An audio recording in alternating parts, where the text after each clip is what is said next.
good, y'all? Oh, what's up? Nah, I'm playing. But my name is Alyssa. Welcome to my channel.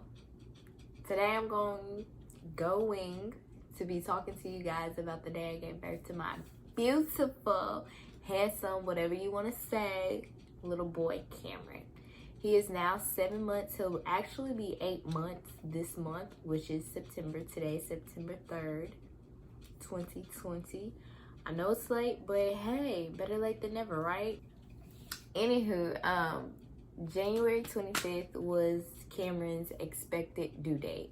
And I find it funny that I actually gave birth to him on his expected due date, because how many mamas you know out there, actually first time mothers at that, have actually given birth to their child on the day they were expected to be delivered? Most of the time they're either late or they're early, never right on time. My baby boy was right on time, y'all. Like, anywho, so January 25th, about 6 a.m., I woke up with some mild cramps, and I just laid in the bed for a while, simply because I was just like, ugh. I was over being pregnant at this point. I was just like, when is this boy gonna come? So I'm just laying in bed, you know, dealing with the cramps, and I stay in bed for maybe a couple of minutes, maybe like 45 minutes. I don't know. Honestly, guys, I don't have like the correct times for everything, but I do know for a sure fact that I did wake up at 6 a.m. with some mild cramps, because they woke me up out my sleep. I remember that much. Anything else, any other time I say in this video, it's probably like a guesstimate. Anywho, so about 7 o'clock, I find myself in the living room with everyone. Not everyone, my sister, my father, and my niece, and we're just watching TV, you know, going about our daily lives or whatnot. We're also trying to pay attention to my contractions, because like I said, this January 25th was Cameron's expected due date. So we just thought that we would monitor these contractions and see how close they got and how strong they were. I will say they did get a little stronger, and I think around like noon is when they got really bad, to like where I couldn't, not that I couldn't take them, but I mean, they were pretty strong. And so my sister advised me to get on my bouncing ball, and I will say before noon, we actually walked up and down the driveway just to help, because you know, they say walking helps open your cervix and the baby drops.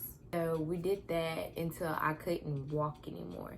So when I couldn't walk anymore, we came in the house and I got on my exercise ball, and I just, you know, bounce on the ball. And I did that for quite some time, but at this point my contractions were like maybe 3 minutes apart, if that.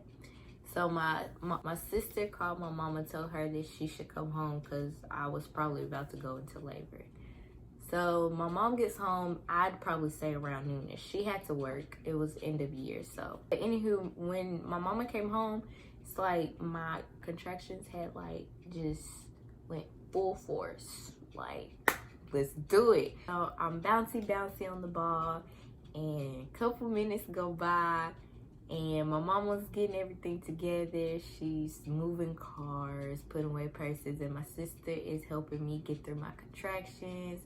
I believe my father was doing something too. I think he was making like a bag, getting a bag ready or something, because Lord knows I waited till the very last minute to prepare that little baby bag, hospital bag, which don't wait till the last minute, okay?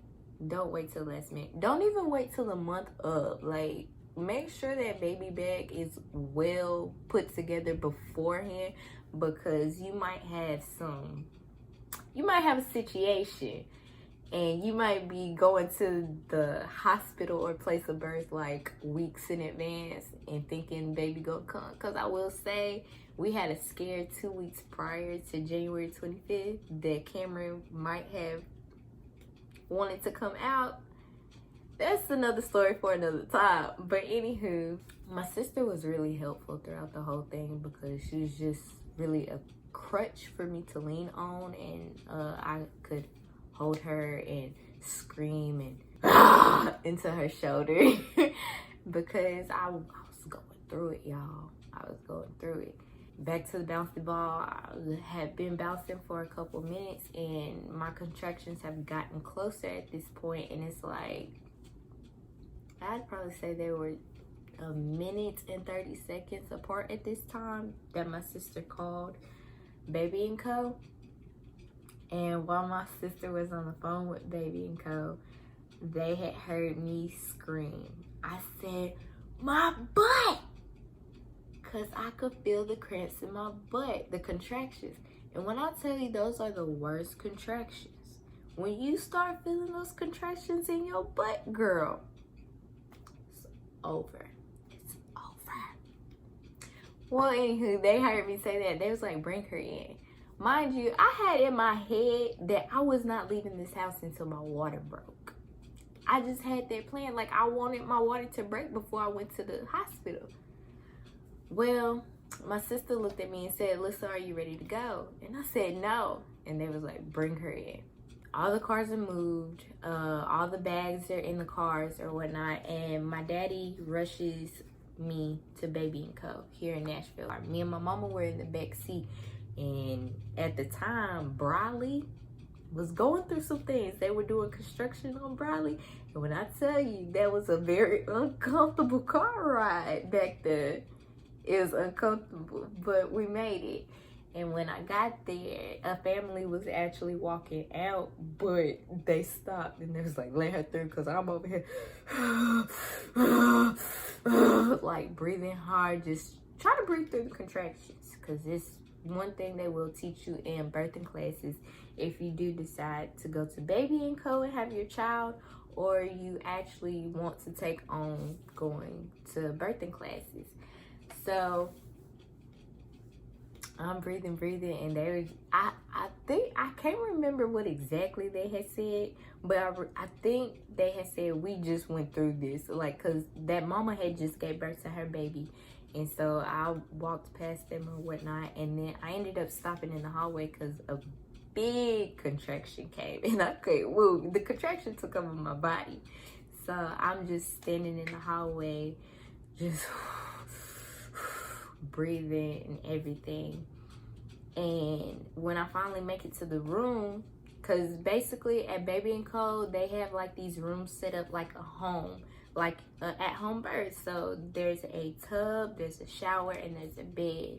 So you have options to where you can labor in the shower, the tub, on the bed, on a bouncy ball.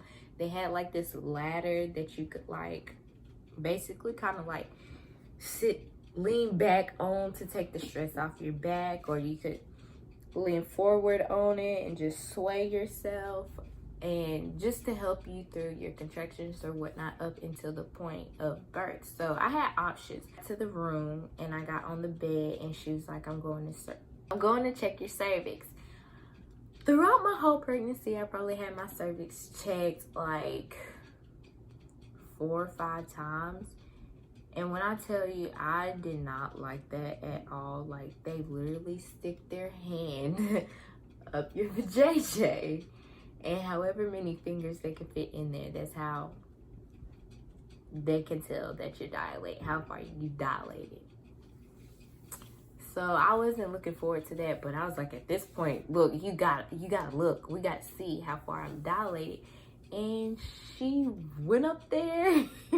And she came out and she said, you're 6 centimeters dilated. And I'm like, what? Because like, I hadn't been dilated. I had went to the doctor. I had my last checkup earlier that week. I think it was that Monday. And I hadn't dilated at all. And so we had already talked about the steps to, induce me so I could have Cameron a week later. Because anything after like 42 weeks, you're like liable for infection or something like that. But so when she said I was 6 centimeters dilated, I kind of started tearing up. I look at my mama and I'm like, Mama, it's time. I get to meet my baby. And mind you, the whole car ride to Baby and Co, I'm asking everybody. I was like, did you call Travis? Did you call Travis? Did you call Travis? Because I was like, he has to be there. He has to be there. I was going to be highly upset. When we get there, they tell me I'm 6 centimeters dilated. I start tearing up because I'm so excited to meet my baby boy. By the time my boyfriend at the time got there, I was in the shower on a bouncy ball, just trying to get through the contractions. Then when he got there, he was in the shower with me, you know, helping me cope and get through the contractions. Because on a scale of 1 to 10, these contractions was like a 15. I'm not gonna lie. It is literally cramps on 1,000, 10,000. Some people's period cramps are different. Some people, like I have friends, she can't bear her period cramps. And that's probably how I felt that day. But some people don't have cramps and some people just have mild cramps. So it's really, you don't know until you experience the pain. But yeah, so I was probably in that shower on that bouncy ball for a good 15 to 25 minutes before she had got my bath ready. And when she got that bath ready, I didn't just walk on over there. I had stopped at one point on the bed because I had got a contraction. But when I stepped into that bath, it was the warmest bath I had ever been in so long, because I don't take baths, I shower. But anywho, when I got in there, it just felt so good. I felt like stress just taken off of me and everything, and I just got in there and I was just like, oh my gosh. And so I was probably in that tub for a few hours. I really wish I knew what time we got to Baby and Co, because that would kind of help me with the time frame of everything. I might be able to go back and look at pictures and videos that were sent to me. I might put a timeline in the description box. But anywho, so yeah, I stayed in the bathtub for a long time and just soaked and labored. I didn't have any drugs. I had a natural birth. The only thing I did get was nitrous gas, laughing gas. That nitrous, baby, clutch. I felt like I was high. Like I was over there on cloud 9 or something. So it made the contractions a lot more bearable until I got like one of those go-getter contractions. Like, hey, we still here. Cause like at one point I feel like I zoned out. Like I zoned out on that nitrous gas because I was just so high. But that really did help me get through all of this. And say your body like lets you know when you're ready to push, but to be honest, I don't recall knowing when to push. I just push. I just push. But I was only in the tub for a couple of hours. I couldn't get comfortable. And then at this point, these contractions, they were like unbearable. And I was just like, I need to get in a comfortable position because it's getting in my butt again. I feel the contractions in my butt. So I was like, he got to be coming. He got to be coming. So they moved me over to the bed. And when I get in the bed, I'd probably say I was in the bed for like an hour and a half, hour 45 maybe. But I'm in the bed, I'm laying down on my side, just breathing through it, you know, going through it, puffing on the nitrous. I went through 2 whole cans of nitrous gas. And then that third can they gave me, that did it. Baby was ready to come. I was in the bed. One of the midwives had looked at me and she was like, well, I'm going to go ahead and break your water.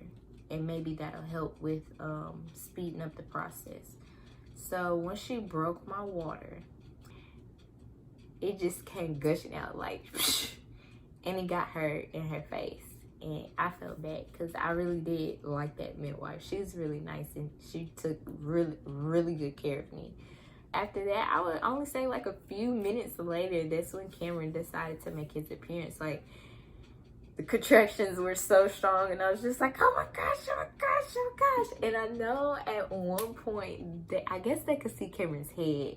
And I think I heard somebody say something about some clamps.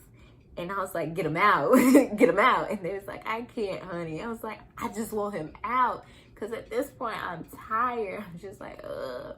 And thinking about this is making my hoo-ha hurt. Like, whoo. I don't even call it a hoo-ha. I'm just trying to, you know, keep it PG-13 somewhat. But a few minutes later, Cameron made his appearance. So they could see his head. And they were telling me to push. And I started pushing. You can see his head a little bit more. At one point, I had pushed and I stopped pushing. At this point, I think his head was out at this point. But I felt myself rip. Just rip at the top. Like, I felt like basically my vagina was a seam and it just popped open. It just popped. I felt it. And when I say, do y'all know about the Ring of Fire? Do y'all know about the Ring of Fire? The Ring of Fire is real. It is so real. Because when I tell you, that's why I stopped pushing. Because I just felt this intense burn. Like, it was so intense. It's literally like they poured a can of gasoline on my vagina and lit me on fire. That's what it felt like. And I stopped pushing. I said, what is that? And they was like, it's the Ring of Fire. And I was like, oh my God, that hurt so bad. But so yeah, so after that, they kind of chit chat, and I kind of zoned out, and I'm just like, he gotta get up out of here. He got to get out, and the only way he can get out is if I push. So they're talking, and I just start pushing. They're like, okay, there you go, that's it, push. And I think he had came out like just a little. I'm sorry, y'all, I'm kind of getting cringy. And I stop again because I'm like kind of out of breath. And I'm still in pain. I'm still feeling the burn. And then I finally just, actually, what helped was my mother told Travis to position my leg better. And once he positioned my leg better, I pushed so hard and out came Cameron.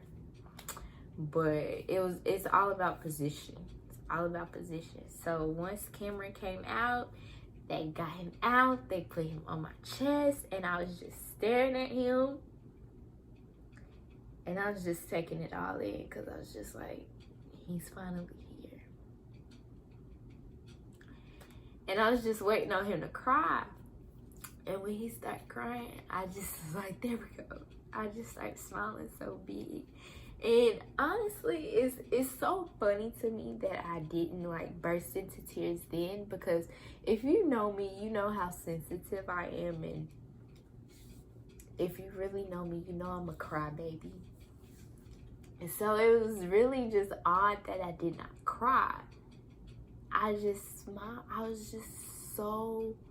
I was overwhelmed with joy. Like, I was so happy. Like, my baby boy was finally here. But his daddy cried, and I thought that was like, I don't know, the most beautiful moment ever. And yes, my mother was in the room, my father, my sister, my niece, my brother, his girlfriend, all of us were there in the room when I gave birth. And I couldn't be more thankful for all of them for helping me. I will say they were actually the ones that really pushed me to do a natural birth, because I am the sensitive one of the family. Hey, ain't nothing wrong with being sensitive. I had to learn to live with that flaw of mine. But I'm not going to point fingers at who exactly told me that I wouldn't be able to do it, but a couple of them were just like, no medication, giving birth. You cry when you have period cramps. Like, which is true. But that like pushed me like 10 times more to actually do it. And I did that. I gave birth to a beautiful, handsome, healthy little baby boy. And I take a little back because the boy was like 8 pounds and a half. 8 pounds and some ounces. I think 8 pounds, 7 ounces. He was 20 and a half inches long. I did that. And yes, I did tear. I popped my seam at the top, and he ripped me down there, so I had to get stitches. I puff on that nitrous while she was stitching me up, because that numbing cream she put down there, I could still kind of feel her sewing me up and stuff. I just like loop-de-loop. I was like, what? But yeah. After I gave birth to him, they did let me hold him for a long time. I basically held him the whole time after I had him. I think she came back, one of the midwives came back like maybe an hour. It was too long. I don't know, but one of the midwives came back. She measured him. She did his little footprint. They did the little APGAR test. They did not bathe him because the stuff that's on the baby, I forget what it's called, is actually really good for their skin. So I opted to not have him get bathed and just let that, you know, dry up and come off him whenever, you know, it did its thing. Hey, what is it called? What's the thing that comes out after the baby? I don't know why I want to say appendix. I know that's not it. But placenta. That's what it is. I pushed the placenta out too. I heard that the placenta, you know, just comes out, but no, I had to push that out. I pushed that out maybe like a minute or two after Cameron came out. I feel it might have been longer than that, because I know I was pretty comfortable with holding Cameron at this point. Like, I had situated myself, positioned myself in the bed, got comfortable holding him and everything, and then she told me to push the placenta out, and it felt weird.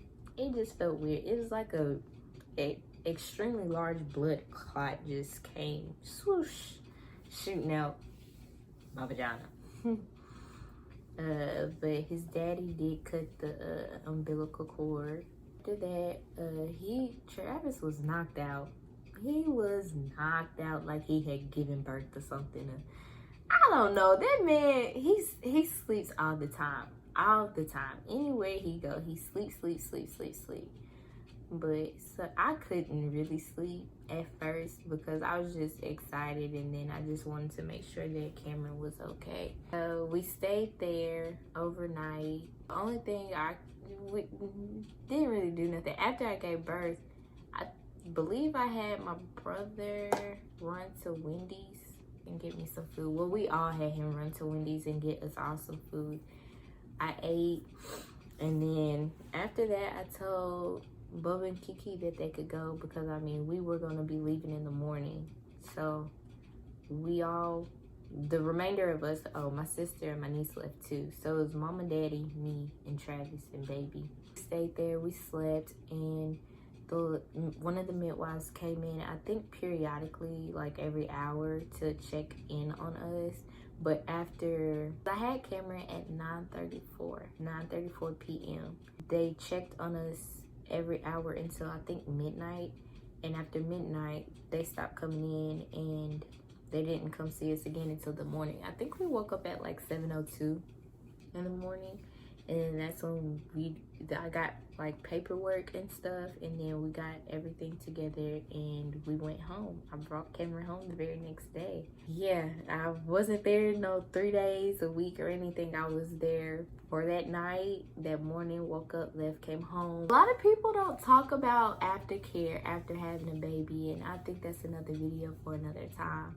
But it was hard. It was hard, but I got through it. And me and Cameron are doing A-okay now. He's a healthy baby. He has 4 teeth now. Well, almost has all 4 teeth. All 4 teeth. Like, that's the only teeth he gonna get. He almost has 4 teeth in. His 2 top teeth are coming in, but they're still kind of like halfway in his gum and halfway poking out. So he's teething. He's clingy. But yeah, so that's that about the day I gave birth, and I can't wait to get the video of that day out into you guys. Bye.